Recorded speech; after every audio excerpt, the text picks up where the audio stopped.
In this video, I want to talk about the specific differences between a polish and a compound and discuss some of the other names thrown around in the paint correction world like all-in-one, one-step, and more. Now let's get straight into it. What's going on? So glad you're here and welcome back to the Wilson Auto Detailing community. If you are a professional auto detailer who wants to become more successful and profitable in your business, or just a car enthusiast who wants to improve your detailing ability, then definitely consider hitting that big red subscribe button right below this video. So before we get started breaking down exactly what all of these things are, I just want to be clear, this video is not intended to show you guys the results that you can get from using these products. This is simply discussing the specific things that actually differentiate these products. So this is not a review, this is not an actual demonstration, simply understanding what makes these things different. So many of you guys involved in the Wilson Auto Detailing community have asked this question: when do you use a polish? When do you use a compound? What's the difference between an all-in-one and a one-step? What's the difference between a compound and a polish? Why do people use those things interchangeably? So as you guys can see, I am here in my garage and I've got some compounds, I've got some polishes, I've got some all-in-ones, I've got some one-steps out in front of me right here. So what we're gonna do first is break down the differences between a compound and a polish. Number one thing that is really important to understand is that even though there is a difference between all of these products and all of these words by definition,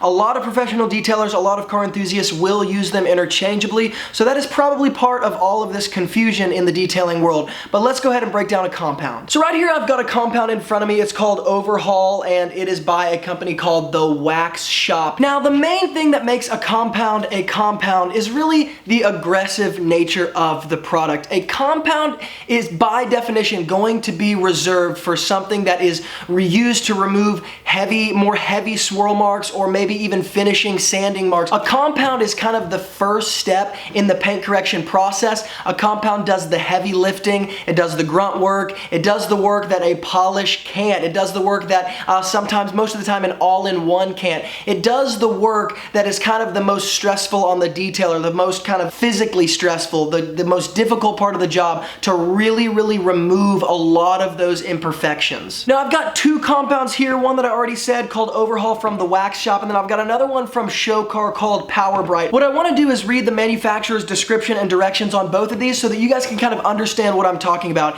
Here we go. It's labeled a compound, and let's see here, heavy cut compound, and the directions say Overhaul's blend of high quality heavy cut abrasives and lubrication technologies efficiently corrects up to 1,200 grit paint imperfections. Its body shop safe formula leaves no powdery residue and is effortless to remove. So you guys got that. Now let me read the description on the Power Bright from Showcar. It says right here, optical color brightener removes wet sand scratches. Applications: recommended to remove wet sand scratches from all refinished or factory paints. So the common denominator between both of these compounds is that they recommend removing wet sand scratches. Why do they do that? Well, because of the definition we just gave, a compound by nature has more aggressive, more heavy cutting abrasives in it, and that's why it's called a compound. Now I'm gonna dab some of this Power Bright compound onto my finger right here and just rub it around a little bit. You guys can see that. I'm just gonna rub it around a little bit and you can literally feel the tiny abrasives, and I can actually see them on my finger. They look like kind of when you like suck on like an Altoid mint and then you have those tiny little like refreshing sort of pieces left over on your tongue or kind of embedded into the mint. It's probably a terrible analogy, but you guys understand what I'm saying. You can feel the abrasives. Why can you feel the abrasives? Because once again, it's a heavy cutting step. It's an aggressive approach to use a compound. We're addressing heavy scratches, heavy swirls, and or wet sand scratches. So you guys are probably catching on the pattern, but what makes a polish a polish? Well, if a compound is the really heavy cutting approach, the aggressive approach, then the polish is obviously going to be the lighter approach, the less aggressive approach. Now, once again, you will find that many detailers and car enthusiasts use these terms interchangeably, so even if they are doing a compounding step, the word polish or the term polishing tends to be the predominant kind of vocabulary that we use, so even if they are addressing it in a very aggressive way and they're literally using a compound,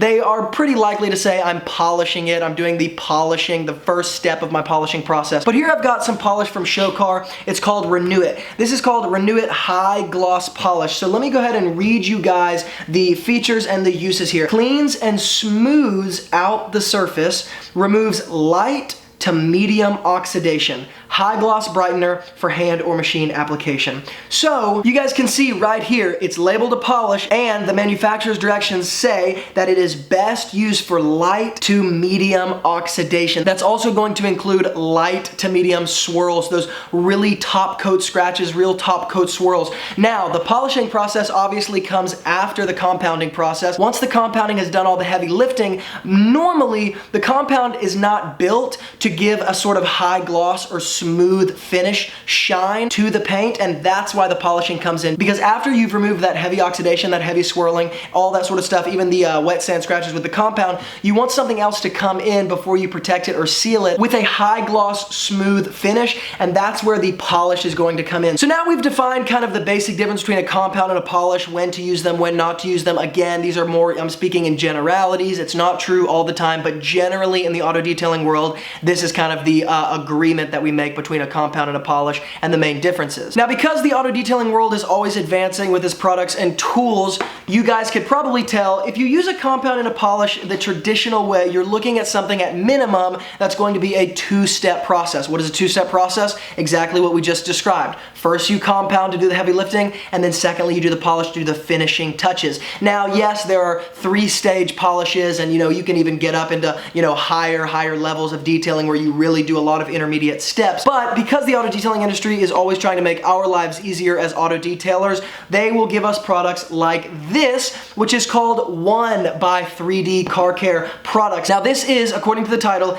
a hybrid compound and polish. This is what we call a one-step. Why do we call this a one-step? Because you're accomplishing the two things that we just described in one step. So right here you guys can see it says it is a cutting compound and a finishing polish. So even in these one steps, you guys can see they're differentiating between a compound and a polish by the definitions we just assigned. Compound being heavy and aggressive, polish being a finishing touch. Now, what's the benefit of using a product like this? Well, obviously it's going to be, it cuts your time basically in half. Now, I do want to address something that I think a lot of detailers don't really talk about a lot of times in the auto detailing world. Yes, these products are great. Yes, they work. And yes, I think they have their place. But I have found that if you are really, truly trying to do a two-stage polish, using a product like this that puts them both in one, it's kind of like using a shampoo and conditioner in one. I'm a little skeptical. I'm thinking, is it really cleaning and conditioning my hair at the best it could? And at the same time, is this really,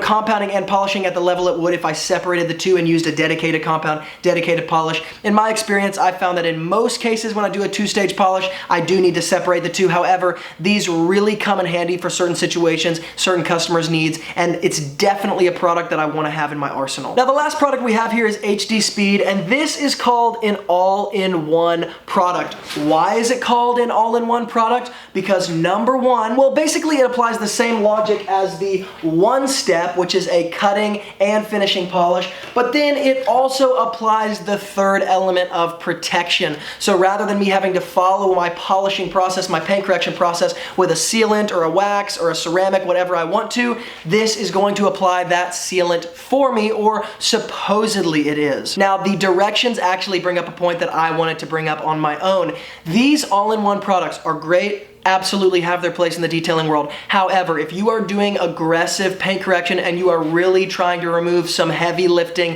heavy swirls, you're going at it like a compound level would, the all-in-one product is really not going to be what you need. These are reserved, like the directions say, for light to medium scratches. So once again, an all-in-one polish combines cutting, finishing, and protecting, and hence the name all-in-one. So guys, I hope this video helped you kind of differentiate between a lot of the vernacular and the vocabulary that we use in the auto detailing world, because it can get so confusing, because not only are there so many things to remember, but we also use them interchangeably and even mistakenly at sometimes, and so it is very difficult to keep them all straight. If this video helped you and you liked it, give it a thumbs up, and if you have any questions, comments, concerns, hook up all that stuff in the YouTube comments below, because I always read those, and I'm sure to get back to you guys as fast as I can. If you guys would like to get your hands on any of the products I showed in this video, or some other products regarding polishes, compounds, all-in-ones, and one-steps that I personally suggest because I use use them professionally. I'm gonna hook up links to all those products below. There's gonna be Amazon links. If you wanna buy those, use my links. It does give this channel a small commission, but it helps this channel stay alive so I can keep giving out awesome content just like this all the time. And if you're new here, then definitely consider subscribing because I come out with videos all the time just like this on products, tools, strategies, communication skills, business skills, and so much more,